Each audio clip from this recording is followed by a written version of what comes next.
it's gonna sound crazy,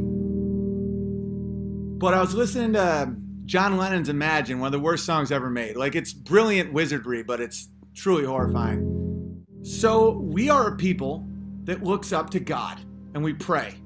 And we look up and we can't believe the majesty of the clouds, and we think about heaven and just the enormity and the beauty of it. Imagine there's no heaven. It's easy if you try. No hell below us, above us only sky. So we took the action of looking up and seeing God, and we don't see God up anymore. We see empty space coupled with infinite possibilities. It's the ultimate wizard spell. So you have all these wizards, these high-level wizards, and they'll phrase it in ways that'll blow your fucking mind. Where they're like, this blew my mind when someone said that there's more galaxies in the universe than grains of sand on all the beaches in the world. So you think a galaxy is full of solar systems that are full of planets.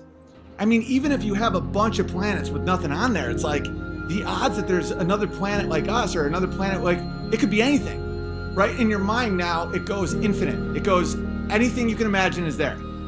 All the grains of sand in all the beaches.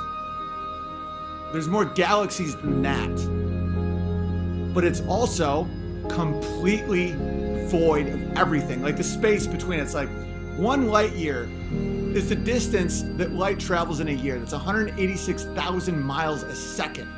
So a full year is a distance that we cannot comprehend. That is the emptiness.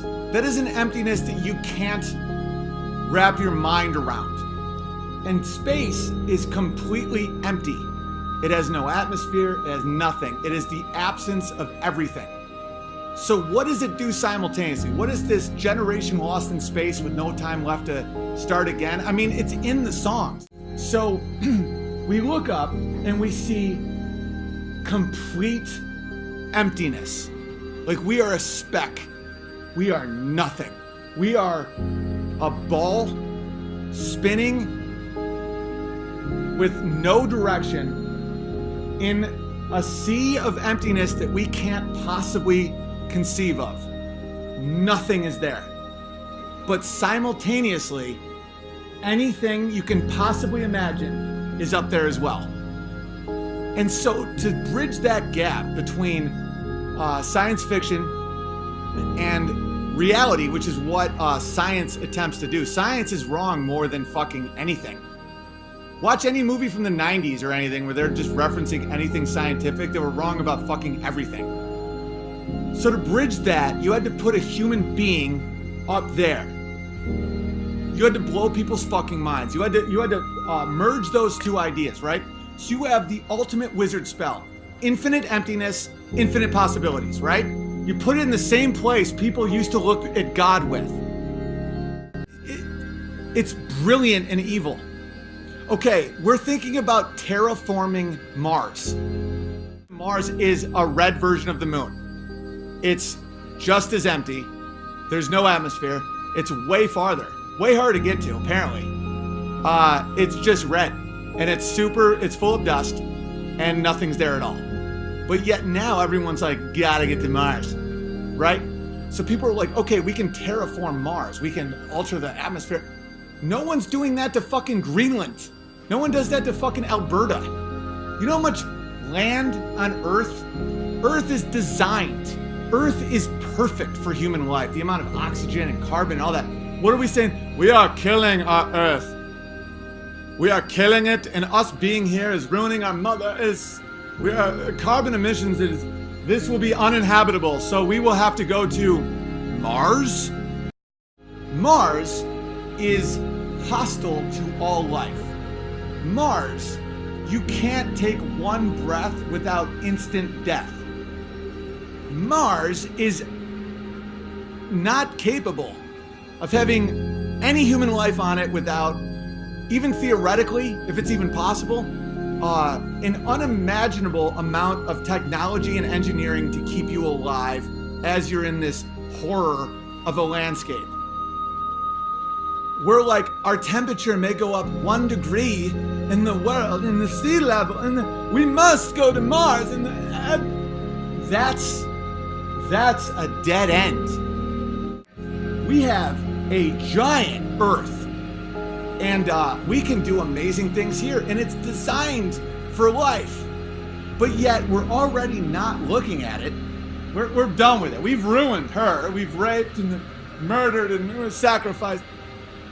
And now when we look up, we don't see God in the heavens just saying, one day you'll get here, be a good person.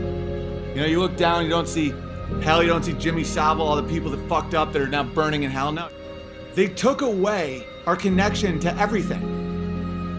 And they replaced it with nonsense.